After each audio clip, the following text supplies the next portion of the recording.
Content warning, this episode has slight gore. If you're anything against infections, scars, anything like that, this one may not be for you. Thanks for stopping by. Hello, my rats. Welcome back to the lab. So I already have the piece sketched out, and today we're going to be working on this commission.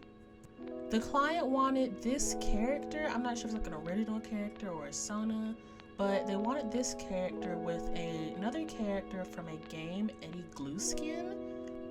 I struggled a bit with creating the character's face because it was very simplified, but I think I got it in my style and the way they wanted, and there I am referencing the reference images they sent. I'm not very familiar with the game, and I struggled a bit doing the character's facial features. I'm trying to figure out like a way to phrase it, because I thought his face was just messy at first, but apparently he has like a lot of facial scars. So I'm mainly working on the basis of the character first, and then I'll add like the details afterwards. For this piece, I just like line everything as usual. I try to pay attention to details, maintain my mind weight, etc. So in recent videos, I've been talking about how I've had a bit of art block lately, and around the time of making this commission, I feel like I was good and over it, which was great because I've also been working on upcoming chapters of Divine Intervention, the webcomic I've been making. I personally draw every day. Like, I see controversial opinions about that. Some people say like, oh, you should draw every day because if you don't keep honing your craft, you're gonna lose it. Use it or lose it. And then other people say, oh, no, you should take a break. So I just keep drawing. I draw every single day, and I feel like it makes it easy for me to get burnt out, but I try to keep pushing, and I'm glad that I've pushed through it now at least, and now I can keep making more stuff. They always say that if you have art block, it's because you're getting better at seeing what you don't like in art. So your expectations are rising, so while you can still draw, it feels like you can't. But I've been making more stuff. I have some exciting stuff coming up. Make sure you follow my Instagram, my Twitter. Go ahead and check out my Patreon if you'd like to see what I'm up to, especially my TikTok. I just hit 73,000 on TikTok. Ooh. I think I'll do something at like 75K because like after 75, then there's like 100. God allow it. But if I do something at 75K, what do you guys want to see? What kind of content would you be interested in? Like, I don't have to just do art stuff, even though that's like my main thing.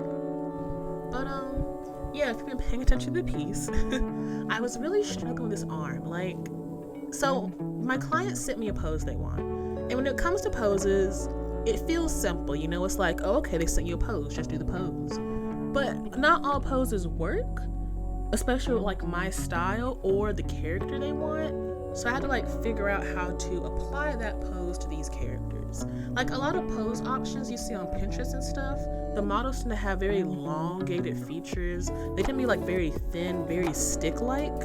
And I draw beefy characters. Even if the characters are thin, they still have like a lot of thickness and chunkiness and volume.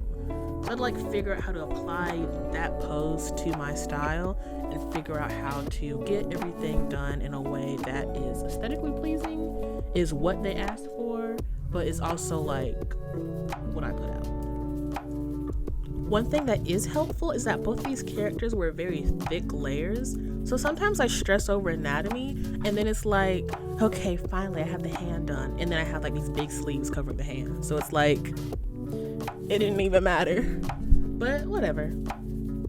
I keep working on the pose, and I really struggled with the main character in the front with like the longer hair, mainly because since they had like a softer round face and slightly longer hair, I want to avoid giving like a childlike appearance.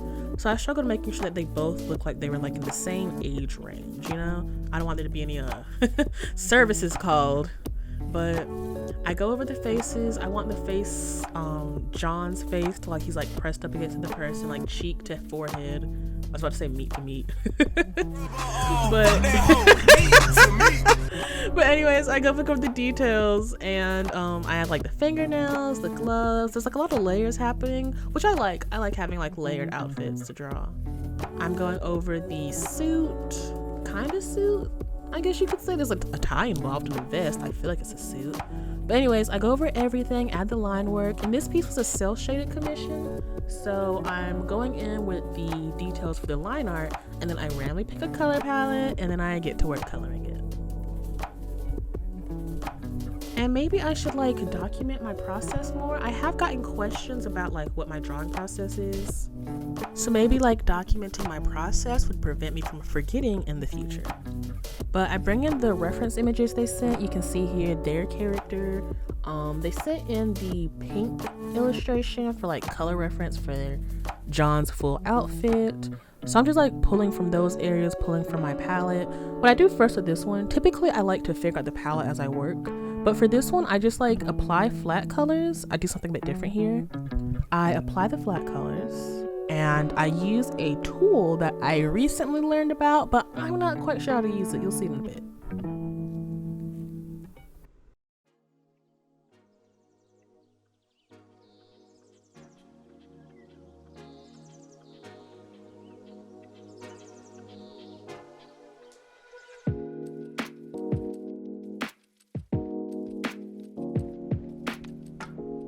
Also, this time around, I break my code. So my code is that for people of color, I shade the top lip.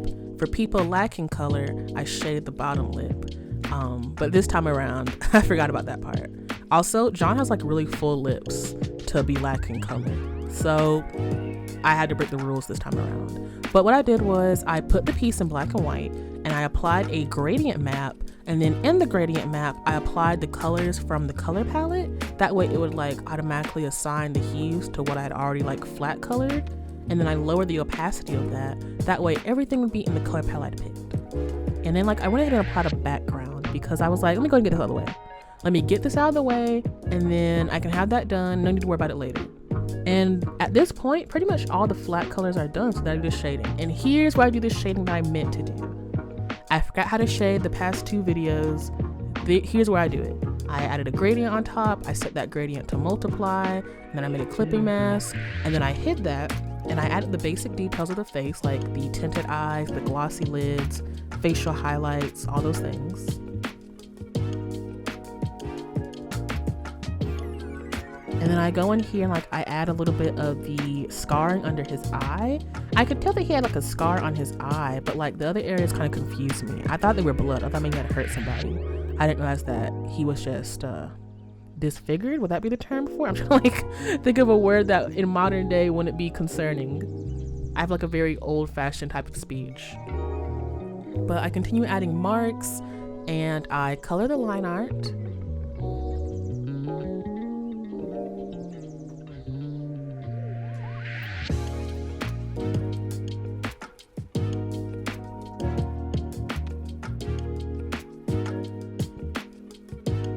I'm going to do something to the line art later where it feels like this was all pointless, but whatever. Around this point is where I make use of the clipping mask. I desaturate the colors I initially chose because they were a bit too strong of a purple shade. And then I get to work adding the shadows. And then I apply a texture to the line art so it feels more like vintage, like traditional inking. And I had to go back over and like recolor some areas because that makes the line art all black. That's why I said that earlier. I feel like I did it for no reason, but whatever. At that point, I go through with the shading some more. And I was a little worried because when you have colored line art and the line art layer is set to multiply, then there's like areas that like conflict a little bit. It's kind of obvious because like you can see through it now. But I just figured it out here and there. I add more details to the hair, and I struggle a lot with doing straight hair. I've been studying a lot of things lately, one of which was how to add highlights to straight hair. I'm used to drawing more curly Afrocentric hair, so. At this point, a lot of things are completed, and I'm just touching up things here and there, making sure that everything feels pushed further than a flatly colored piece. So I'm going over the line art, making sure everything is like colored properly. And I really like this technique because I was able to maintain the texture of the line art from using the debaser effects while still being blood colored.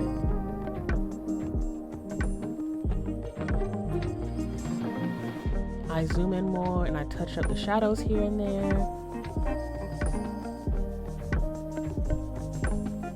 There's this weird gray halo around the skin areas. I don't know why.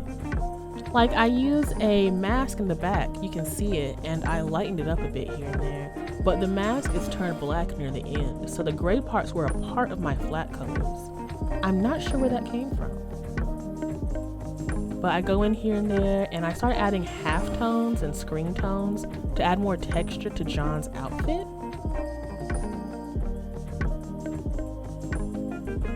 I detail the shadows a bit more in the clothing within the wrinkles, and I start adding rim lights as well.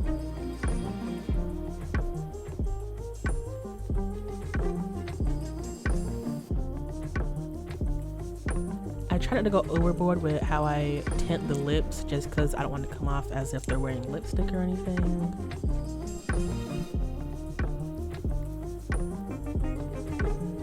I make a few adjustments to the background color. I don't want to do pink. I've been doing pink halftones a lot in the backgrounds, so I thought something more neutral like a lavender would be better. I add a few more lines to the outfit that I see like in the reference images. I think the shirt's all stitched up. At this point, I use a different paper texture because the other one looked kind of weird.